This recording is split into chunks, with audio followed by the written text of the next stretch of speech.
awalnya beliau nanya-nanya kalau misalnya sholat itu berapa rakaat gitu-gitu. Jadi saya bilang dalam hati saya sih, kan dokter Isya kan Kristen ya, maksudnya dalam hati gitu, kok ngapain nanya-nanya gitu.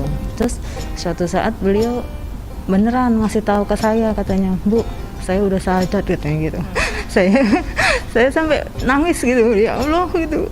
Asyhadu Asyhadu alla alla ilaha ilaha illallah illallah wa asyhadu wa asyhadu anna anna Muhammadan Muhammadan Rasulullah. Rasulullah.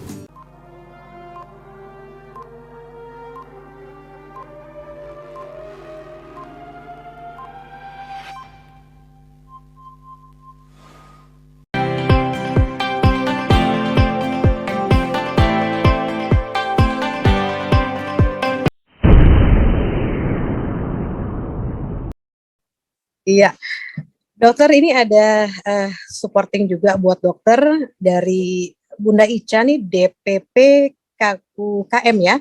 Masya Allah, terima kasih Mbak Ica, sangat menginspirasi untuk terus memperbaiki diri dan mempersiapkan bekal buat kehidupan yang kekal nanti. Support dari Bunda Ica nih luar biasa. Untuk dokter makasih Mbak Ica. betul yang kembali. Ya, silakan dari Bunda Suhainti Harahap. Silakan Bunda cantik. Assalamualaikum warahmatullahi wabarakatuh. Waalaikumsalam warahmatullahi wabarakatuh. Sebelumnya alhamdulillah, makasih banget buat teman-teman kajian muslimah, terus juga Mbak Karisa yang memberikan kesempatan kita di akhir tahun ini untuk berbagi kisah yang Masya Allah banget. Aku belajar banyak banget dari Mbak tentang penguatan, tentang gimana pertolongan Allah tuh benar-benar dekat dan nyata gitu kan. Terus aku tuh speechless banget sama Mbak Karisa. Tadi Mbak Karisa tuh jelasin dikit-dikit Mbak Karisa ditunjukkan Allah sama dalil sama Al-Quran gitu. Boleh dong aku tanya, aku jadi kepo. Apa sih ayat favorit Mbak Karisa di Al-Quran?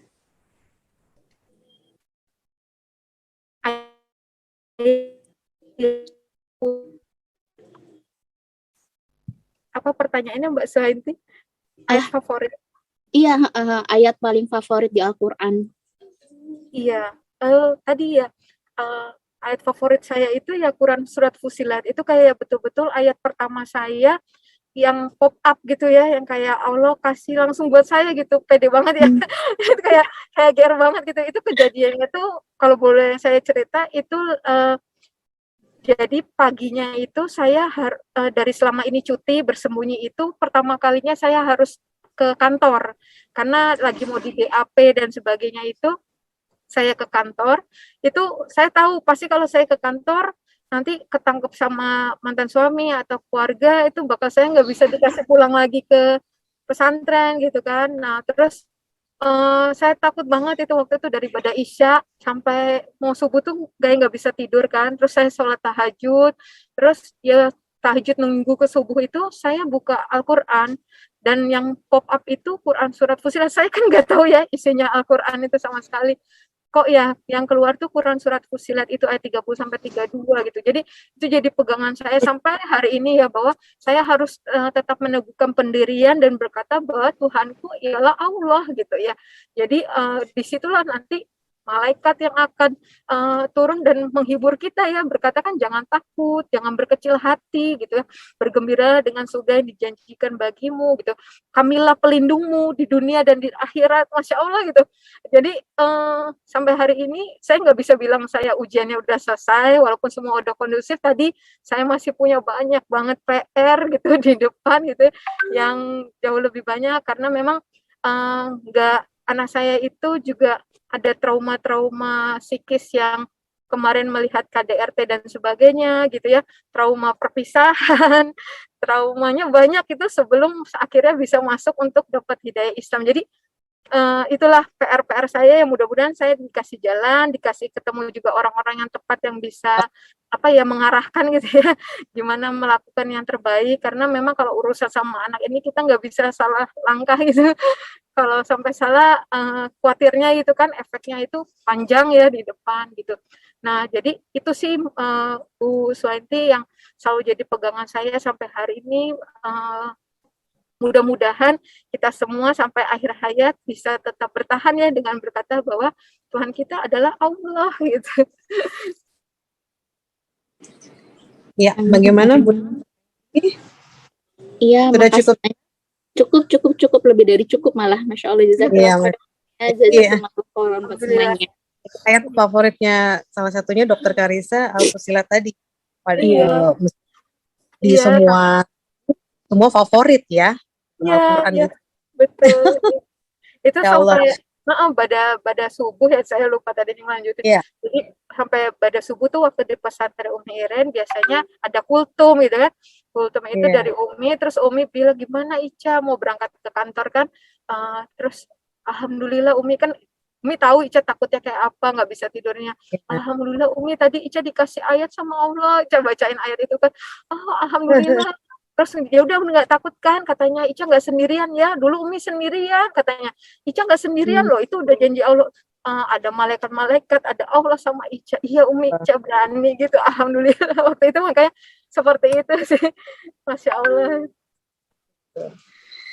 Jadi alhamdulillah ya Dokter Karissa ya, bahwa kalau kita yakini setelah kesusahan itu pasti ada kemudahan, ada kebahagiaan. Insya Allah kalau kita yakin. Ya, mungkin ada lagi bunda-bunda sebelum kita akhiri talim kita pada siang hari ini dengan menghadirkan narasumber yang kali-kali saya bilang di sini viral di sosial media, Dokter Karissa Grani yang sangat menginspirasi kita semua. Silakan bunda-bunda.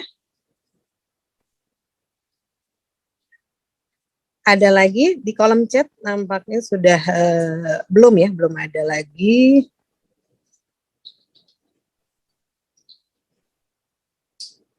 Oh, mungkin ada ini satu, hanya menanyakan ini. Assalamualaikum, Masya Allah Dokter Ica, sangat terharu. Afwan. Ini dari Bunda Desi menanyakan, Dokter Ica dinas di mana? Maaf, saya baru bergabung. Gimana? Iya, saya sekarang sebenarnya tugas di Suku Dinas Kesehatan Jakarta Barat. Tapi ini hari ini saya sedang ada di halaman Dinas Kesehatan Provinsi, barusan ngambil SK mutasi, ternyata Senin saya ditarik ke Dinas Kesehatan Provinsi. Alhamdulillah. Iya, mungkin ada yang lain, bunda-bunda? Ya, bunda-bunda Waalaikumsalam, dari Bunda siapa ini di nama pendeknya Silian dari UP3 di Kecamatan Tebet. Iya. Silakan Bunda. Mohon izin Ibu Dokter, Ibu Nadia, izin bertanya. Iya, terima kasih. Ketika sudah memeluk agama Islam, apa sih Bu Dokter amalan yang selama ini mungkin mikir yang menguatkan gitu, yang menguatkan apa sih, ada amalan misalkan duha lah yang paling bukan yang paling dikuatkan gitu lah, yang didawamkan gitu untuk bisa menjalani ujian-ujian ketika baru masuk mualaf gitu, baru masuk Islam gitu, ada nggak sih ya? Itu kan bisa jadi juga kita yang udah Islam lebih lama, mungkin itu akan menjadi motivasi kita lebih kuat lagi dalam menjalani Islam ini yang kita udah lebih lama, mungkin nggak lebih baik daripada Ibu Dokter gitu. Mungkin ada Ibu Dokter yang bisa sharing kepada kami gitu, amalan apa sih yang bisa lebih menguatkan Ibu Dokter dalam menjalani ujian-ujian, misalkan duha atau sholat atau gimana gitu. Terima kasih. Iya. Terima kasih Bu Lian pertanyaan. Iya, jadi waktu itu saya alhamdulillah ya, termasuk itu juga ya. Kenapa saya pas lagi diselamatkan oleh tim lawyer dan teman-teman itu kok ya ke pondok pesantren gitu ya. Saya mikirnya di kosan, di kontrakan gitu ya. Tapi ya itu Masya Allah gitu ya. Mungkin kalau di kosan, kontrakan saya galau-galau nggak jelas gitu ya. Tapi saya langsung masuk ke pesantren yang tahu sendiri kan ya gimana kehidupannya gitu ya. Jam dari jamnya itu ngapain aja, yang betul-betul sholat ya pastinya dari kita, bahkan ada piketnya lain azan gitu ya, piket masak, piket kebersihan musola dan sebagainya kayak gitu. Nah jadi eh, amalan-amalan itu saya kebentuknya justru dari di pesantren. Itu mulai dari pastinya jadi amalan kayak amalan sunnah-sunnah itu udah nggak kayak sunnah, kayak wajib gitu ya.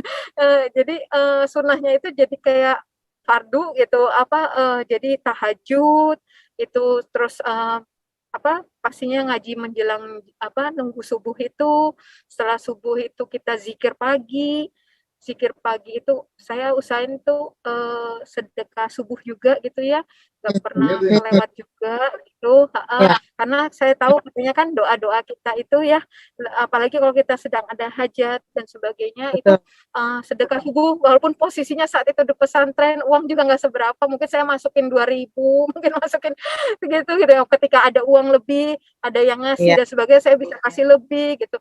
Nah kemudian zikir pagi, terus ya ngaji gitu ya, ngaji, terus duha masuk ke zuhur itu, terus asar sebenarnya sih ini ya sampai maghrib, asar kita ada zikir petang, kemudian maghrib isya kita ada ngaji bareng lagi, witir, tahajud itu, witir juga yang benar-benar kalau bisa dijaga juga gitu ya, kayaknya kan sepele gitu, tapi itu, terus sholat taubat gak pernah ketinggalan juga gitu ya, kapanpun itu, karena betul-betul kita muhasabah diri itu perlu banget gitu ya. Kan dibilang juga ketika kita bertobat, insya Allah kita jadi orang yang beruntung gitu. Jadi nggak tahu mungkin niat kita yang salah gitu kan, niat itu kan diluruskannya nggak cuma di awal ya, di tengah-tengah atau di akhir itu perlu dilurusin terus gitu. Karena mudah di awalnya lillahi ta'ala, belakangnya nggak lillahi ta'ala gitu ya. Harapan pujian orang atau apa, betul ya, itu yang jadi yang kita selalu sholat taubat gitu kan. Itu terus kalau ada hajat tertentu ya sholat hajat gitu. Jadi sebenarnya sih nggak ada yang istimewa gitu ya, memang kewajiban umat muslim gitu.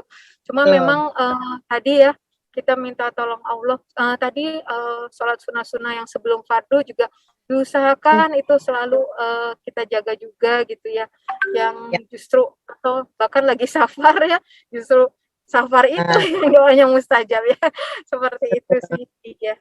Mudah-mudahan kita dimudahkan melaksanakan. Alhamdulillah, Masya Allah. Mohon maaf tadi pesantrennya namanya apa ya, dokter? Apa pesantren? Pesantrennya namanya apa? Ya, Pondok Pesantren Mu'alafah Irena Center di Sentul. Irena Center di Sentul. Emang khusus mualaf ya? Mualaf. Betul, mualaf. Tapi hari-hari ini banyak ya sekarang yang mualaf center, alhamdulillah gitu. Kadang ada di komunitas mualaf, beruntung Mbak kalau sekarang mualafnya, dulu kami itu benar-benar nggak tahu harus kemana gitu.